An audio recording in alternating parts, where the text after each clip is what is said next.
시청자 여러분 안녕하십니까? 삼천포 사만교회를 섬기는 하태경 목사입니다. 오늘 제가 전해드릴 주제는 진짜 부자가 되십시오입니다. 내가 온전하고자 할진대 가서 내 소유를 팔아 가난한 자들에게 주라. 그리하면 하늘에서 보화가 내게 있으리라.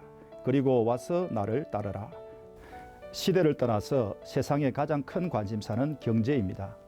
경제 문제의 핵심은 지금보다 돈을 더 많이 가지는 것, 더 잘 사는 것입니다. 그리스도인도 경제와 무관하게 살 수는 없습니다. 예배 대표 기도 중에 어려운 경제를 회복하게 해달라는 기도를 빠지지 않고 하고 있습니다. 이 기도는 엄밀히 말하면 더 갖게 해달라, 더 부자가 되게 해달라는 기도입니다.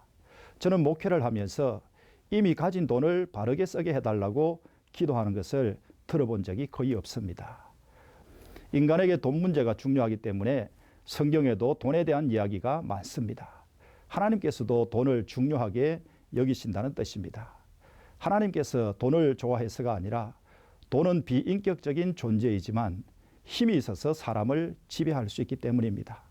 돈이 사람의 영혼까지 지배합니다. 어느 날 예수님께 부자 청년이 찾아왔습니다.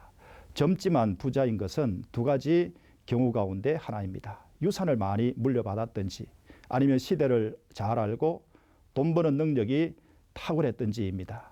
예수님을 찾아온 청년도 시대를 앞섰기에 돈을 많이 벌었는지 모릅니다.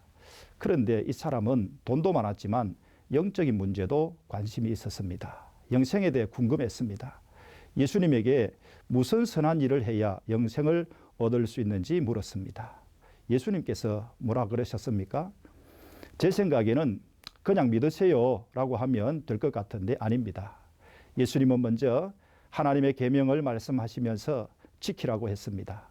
이 청년은 예수님이 말씀하시는 계명을 다 지켰다고 했습니다. 그러자 예수님께서 내가 온전하고자 할진대 가서 내 소유를 팔아 가난한 자들에게 주라. 그리하면 하늘에서 부화가 내게 있으리라. 그리고 와서 나를 따르라고 했습니다.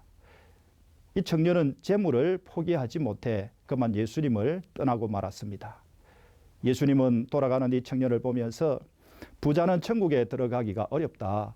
낙타가 바늘 비로 들어가는 것이 부자가 천국에 들어가는 것보다 쉽다고 했습니다. 예수님은 돈에 대해서 바른 생각, 바른 태도를 가지지 않으면 얼마나 심각한 문제가 생기는지를 말한 것입니다. 예수님은 이 청년에게는 돈이 자기의 신이라 하는 것을 말씀하신 것입니다. 우리는 돈이 신인 세상에 살고 있습니다. 교회도 이에 자유롭지 못한 것 같습니다. 교회가 안고 있는 대부분의 문제는 돈 때문에 일어난 것입니다. 결코 돈이 부족해서가 아닙니다.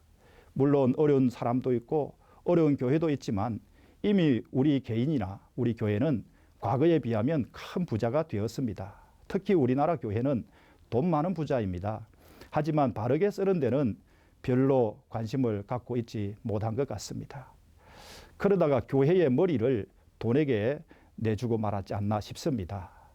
이런 교회를 제대로 안다면 누가 교회를 가까이 하려 할까요? 가까이 할 사람과 멀리 할 사람을 구분할 때 두 가지 기준으로 하면 틀리지 않습니다. 칭찬과 돈입니다. 먼저 일을 잘해서 칭찬을 듣고도 자신의 공을 내세우지 않는 겸손한 사람은 가까이 해도 괜찮습니다. 그리고 돈을 나쁜 데 쓰지 않는 사람, 자기만을 위해서 쓰지 않는 사람, 즉 남을 위해 돈을 쓰는 사람은 가까이 해도 괜찮습니다. 교회도 세상 앞에서 겸손하고 세상을 위해서 돈을 써야 사람들이 가까이 하려 합니다.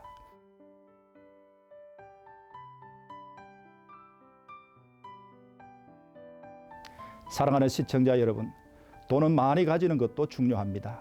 그러나 진짜 부자가 되는 것이 더 중요합니다. 돈이 많다고 부자는 아닙니다.